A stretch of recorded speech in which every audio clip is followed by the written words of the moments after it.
Hello friend, वापस से स्वागत है आपका एक नई कहानी में। यह कहानी बहुत ही इंटरेस्टिंग होने वाली है, तो इस कहानी को पूरा जरूर सुनें। अनामिका रसोई के दरवाजे से चिपकी खड़ी रही, लेकिन अपने आप में खोए हुए उसके पति अनुपम ने एक बार भी पीछे मुड़कर नहीं देखा। बाएं हाथ में फाइलें दबाए हुआ चुपचाप दरवाजा ठेलकर बाहर निकल गया और धीरे धीरे उसकी आंखों से ओझल हो गया। अनामिका के मुंह से एक निश्वास सा निकला। आज चौथा दिन था कि अनुपम उससे एक शब्द भी नहीं बोला था। आखिर उपेक्षा भरी इस कड़वी जिंदगी के जहरीले घूंट वह कब तक पिएगी। मासूम सी वह रसोई के कोने में बैठ गई कि तभी पड़ोस की खिड़की से छन कर आती खिलखिलाहट की आवाज ने उसे चौंका दिया। वह दबे पांव खिड़की की ओर बढ़ गई और दरार से आंख लगा कर देखा। रेखा का पति सूखे ब्रेड चाय में डुबो डुबो कर खा रहा था और रेखा किसी बात पर खिलखिलाते हुए उसकी कमीज में बटन टाँक रही थी।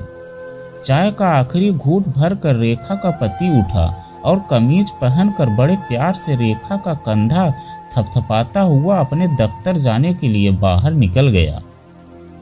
अनामिका के मुंह से एक ठंडी आह निकल गई। कितने खुश है ये दोनों, रूखा सूखा खाकर भी हंसते खेलते रहते हैं। रेखा का पति कैसे दुलार से उसे देखता हुआ दफ्तर गया है। उसे विश्वास नहीं होता कि यह वही रेखा है जो कुछ वर्षों पहले कॉलेज में भोंदू कहलाती थी। पढ़ने में फिसड्डी और महाबेवकूफ, न कपड़े पहनने की तमीज थी न बात करने की। ढीले ढाले कपड़े पहनने हर वक्त बेवकूफ़ी भरे हरकतें करती रहती थी। क्लासरूम से 100 गज दूर भी उसे कोई कुत्ता दिखाई पड़ जाता तो बेत लेकर उसे मारने दौड़ती। लड़कियां हंसकर कहती थी कि इस भोदू से कौन शादी करेगा। तब अनामिका ने ख्वाब में भी नहीं सोचा था कि एक दिन यही फूहड़ और भोंदू रेखा शादी के बाद उसकी पड़ोसिन बनकर आएगी और वह खिड़की की दरार से चोर की तरह झांकती हुई उसे अपने पति से असीम प्यार पाते हुए देखेगी। दर्द की एक लहर अनामिका के पूरे व्यक्तित्व में दौड़ गई और वह वापस अपने कमरे में लौट आई। अनामिका पानी, तभी कमरे के अंदर से छीड़ सी आवाज आई। वह उठने को हुई लेकिन फिर ठिठक कर रुक गई। उसके नथुले फूल गए। अब क्यों बुला रही हो अनामिका को, वह बड़बड़ाई। बुलाओ न अपने लाडले बेटे को जो तुम्हारी वजह से हरदम मुझे दुत्कारता है और जरा जरा सी बात में मुंह टेढ़ा कर लेता है। और प्रतिशोध की एक कुटिल मुस्कान उसके चेहरे पर आ गई। अपने दोनों हाथ कमर पर रखकर वह तन कर अनुपम की फोटो के सामने खड़ी हो गई। ठीक है अनुपम, तुम इसलिए मुझसे नाराज हो न कि मैं तुम्हारी माँ को टाइम पर खाना और दवाई नहीं दी और उससे जबान चलाई, तो लो यह अनामिका का बदला। 24 घंटे तो तुम अपनी माँ की चौकीदारी नहीं कर सकते। अनामिका सब कुछ सह सकती है पर अपनी उपेक्षा नहीं, और धौस के साथ वह तुम्हारी माँ की चाकरी नहीं करेगी। और उसके चेहरे की जहरीली मुस्कान एकाएक एक क्रूर हंसी में बदल गई और वह खिलखिलाकर हंस पड़ी, फिर हंसते हंसते रुक गई। यह अपनी हंसी की आवाज उसे कैसी अजीब सी खोखली सी लग रही थी। यह उसके अंदर से रोता रोता कौन हंस रहा था? क्या यह उसके अंदर की उपेक्षित नारी अपनी उपेक्षा का बदला लेने की खुशी में हंस रही थी? पर इस बदले का बदला क्या होगा, और उस बदले का बदला क्या उपेक्षा और बदले का यह क्रम जिंदगी भर चलता रहेगा? आखिर कब तक वे दोनों एक ही घर की चार दीवारी में एक दूसरे के पास से अजनबियों की तरह गुजरते रहेंगे? कब तक एक ही पलंग की सीमाओं में फंसे वे दोनों एक ही काल कोठरी में कैद दो दुश्मन कैदियों की तरह एक दूसरे पर नफरत की फुहारें फेंकते रहेंगे, अपनी अंधेरी रातों में जहर घोलते रहेंगे? उसे लगा जैसे कमरे की दीवारें घूम रही हो और वह विचलित सी होकर धम्म से पलंग पर गिर पड़ी। थप थप खिड़की थपथपाने की आवाज आई और अनामिका चौंक कर उठ बैठी। उसके माथे पर बल पड़ गए। वह बड़बड़ाती हुई खिड़की की ओर बढ़ी।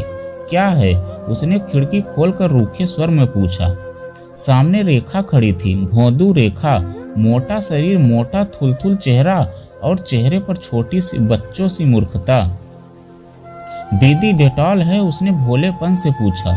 चिंटू को नहलाना है, अगर डिटॉल हो तो थोड़ा सा दे दो। चिंटू को अनामिका ने नाक सिकोड़ कर पूछा कि तभी उसका कुत्ता चिंटू भौं भौं करता हुआ खिड़की तक आ गया। अनामिका पीछे हट गई और बड़बड़ाई, मेरे को पता नहीं मुझसे क्या नफरत है कि देखते ही भौंकता हुआ चढ़ आता है। वैसे भी कितना गंदा रहता है, हर वक्त खुजलाता ही रहता है। और उस भोंदू रेखा को क्या हो गया? कॉलेज में तो कुत्तों को देखते ही बेंत लेकर दौड़ पड़ती थी, पर इसे ऐसे दुलार करती है जैसे उसका अपना बच्चा हो। बेअक्ल कहीं की। वह अंदर आई और डेटॉल की शीशी लाकर रेखा के हाथ में पकड़ा दी। रेखा शीशी लेकर चिंटू को दुलारते हुए मुड़ गई और उसने घृणा से मुंह फेर कर खिड़की बंद कर ली। पर भोंदू रेखा का चेहरा जैसे खिड़की चीरकर उसकी आंखों के सामने नाचने लगा।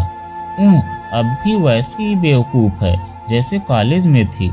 पर एक बात समझ में नहीं आती, इतनी साधारण शक्ल सूरत की बेवकूफ व फूहड़ महिला को भी उसका क्लर्क पति ऐसे रखता है जैसे वह बहुत नायाब चीज हो। उसके लिए आए दिन कोई न कोई गिफ्ट लाता रहता है। हर महीने तनख्वाह मिलते ही मूवी दिखाने या घुमाने ले जाता है।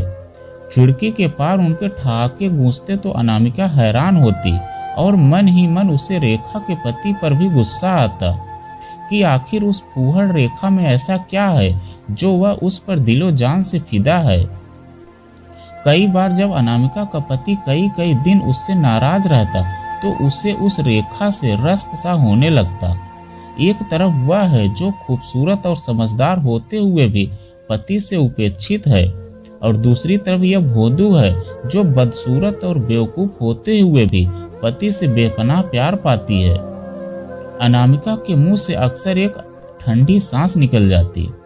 अपना अपना वक्त है। अचार के साथ रोटी खाते हुए भी रेखा और उसका पति ठहाके लगाते हैं, जबकि दूसरी ओर उसके घर में साथ साथ पकवान बनते हैं और वे उन्हें ऐसे खाते हैं जैसे खाना खाना भी एक सजा हो। जब भी वह खिड़की खोलती उसके अंदर खालीपन का एहसास और गहरा हो जाता और वह अपने दर्द की गहराइयों में डूबने लगती। अनामिका दवाई। दूसरे कमरे से छींट सी आवाज आई। बीमार सास दवाई मांग रही थी। वह बेख्याली में उठकर बैठी, पर द्वेष की एक लहर फिर उसके मन में दौड़ गई। क्या है इस घर में मेरा जो मैं सबकी चाकरी करती रहूं? इतने सालों के बाद भी मैं इस घर में पराई हूँ, अजनबी हूँ। और वह सास की आवाज अनसुनी करके फिर लेट गई। तभी खिड़की के पार रेखा के जोर जोर से रोने और उसके कुत्ते के भौंकने की आवाज आई। उसने जल्दी से खिड़की खोली। रेखा के घर के सामने नगर पालिका की गाड़ी खड़ी थी और एक कर्मचारी उसके चिंटू को घसीटकर गाड़ी में ले जा रहा था। इसे मत ले जाओ, मैं तुम्हारे हाथ जोड़ती हूँ, रेखा रोते रोते कह रही थी। लेकिन कर्मचारी ने कुत्ते को नहीं छोड़ा। तुम्हारे कुत्ते को खाज है, बीमारी फैलेगी, वह बोला। प्लीज मेरे चिंटू को मत ले जाओ, मैं डॉक्टर को दिखाकर इसे ठीक करा दूंगी। सुनो, गाड़ी के पास खड़ा इंस्पेक्टर रॉब से बोला, इसे हम ऐसे नहीं छोड़ सकते, नगर पालिका पहुंचकर छुड़ा लाना। 2000 रुपए जुर्माना देना पड़ेगा। रुको रुको, मैं जुर्माना भी दे दूंगी, कहकर वह पागलों की तरह अनामिका के घर की ओर भागी और अनामिका को खिड़की के पास खड़ी देखकर गिड़गिड़ाते हुए बोली, दीदी मेरे चिंटू को बचा लो, मुझे 2000 रुपए उधार दे दो। पागल हो गई हो क्या? इस गंदे और बीमार कुत्ते के लिए 2000 रुपए देना चाहती हो? ले जाने दो, दूसरा कुत्ता पाल लेना, अनामिका बोली। रेखा ने एक बार असीम निराशा और वेदना के साथ अनामिका की ओर देखा। उसकी आंखों से आंसुओं की धारा बह रही थी। सहसा उसकी आंखें अपने हाथ में पड़ी सोने की पतली सी एकमात्र चूड़ी पर टिक गई। उसकी आंखों में एक चमक आ गई। वह चूड़ी उतारती हुई वापस कुत्ता गाड़ी की तरफ दौड़ पड़ी। भैया यह लो जुर्माना, मेरे चिंटू को छोड़ दो, वह चूड़ी इंस्पेक्टर की ओर बढ़ाती हुई बोली। इंस्पेक्टर भौचक्का सा कभी उसके हाथ में पकड़ी सोने की चूड़ी की ओर और कभी उस कुत्ते की ओर देखने लगा। अचानक उसके चेहरे पर दया की एक भावना आ गई। इस बार छोड़ देता हूं, पर अब बाहर मत निकलने देना, उसने कहा और कुत्ता गाड़ी आगे बढ़ गई। रेखा एकदम कुत्ते से लिपट गई, जैसे उसे अपना खोया हुआ कोई प्रियजन मिल गया हो, और वह फूट फूट कर रोने लगी। अनामिका दरवाजा खोलकर उसके पास पहुंची और बोली, चुप हो जाओ रेखा, पागल ना बनो। अब तो तुम्हारा चिंटू छूट गया, पर क्या कोई कुत्ते के लिए भी इतना परेशान होता है? रेखा ने सिर उठाकर अजीब दृष्टि से उसकी ओर देखा। उसके चेहरे से वेदना फूट पड़ी। ऐसे ना कहो अनामिका, ऐसे ना कहो, यह चिंटू है, मेरा प्यारा चिंटू। जानती हो, यह इतना सा था जब मेरे पति ने इसे पाला था। उन्होंने खुद चाय पीनी छोड़ दी थी और दूध बचा कर इसे पिलाते थे, प्यार से इसे पुचकारते थे, दुलारते थे। और अब मैं इसे दुत्कार कर छोड़ दूं, जल्लादों के हवाले कर दूं, इसीलिए कि यह बूढ़ा हो गया है, बीमार है, इसे खुजली हो गई है। नहीं दीदी नहीं, मैं इसकी सेवा करूंगी, इसके जख्म धोऊंगी, क्योंकि यह मेरे लिए साधारण कुत्ता नहीं है। यह चिंटू है, मेरे पति का जान से भी ज्यादा प्यारा चिंटू।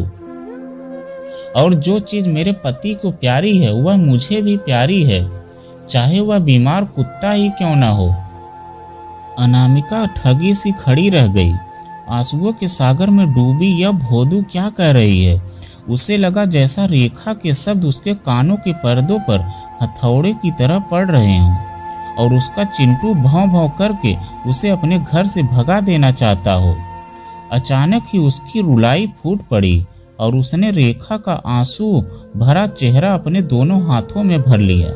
मत रो मेरी रेखा, आज तुमने मेरी आंखों के जाले साफ कर दिए हैं। आज मैं समझ गई कि तुम्हारा पति तुमसे इतना प्यार क्यों करता है। तुम उस जानवर को भी प्यार करती हो जो तुम्हारे पति को प्यारा है, और मैं उन इंसानों से प्यार करने की भी कीमत मांगती हूँ जो अटूट बंधनों से मेरे पति के मन के साथ बंधे हैं। तुम्हारे घर का जर्रा जर्रा तुम्हारे प्यार का दीवाना है, और मेरे घर की एक एक ईंट मुझे अजनबी समझती है। लेकिन अब नहीं मेरी रेखा, अब ऐसा नहीं होगा। रेखा ने हैरान होकर अनामिका को देखा। अनामिका ने अपने घर की तरफ रुख कर लिया। अपनी गलतियों को सुधारने की प्रबल इच्छा उसकी आंखों में दिख रही थी। तो दोस्तों, यह कहानी आपको कैसी लगी कमेंट में लिखकर जरूर बताइएगा। अगर आप हमारे चैनल पर नए हैं तो वीडियो को लाइक और चैनल को सब्सक्राइब जरूर करें।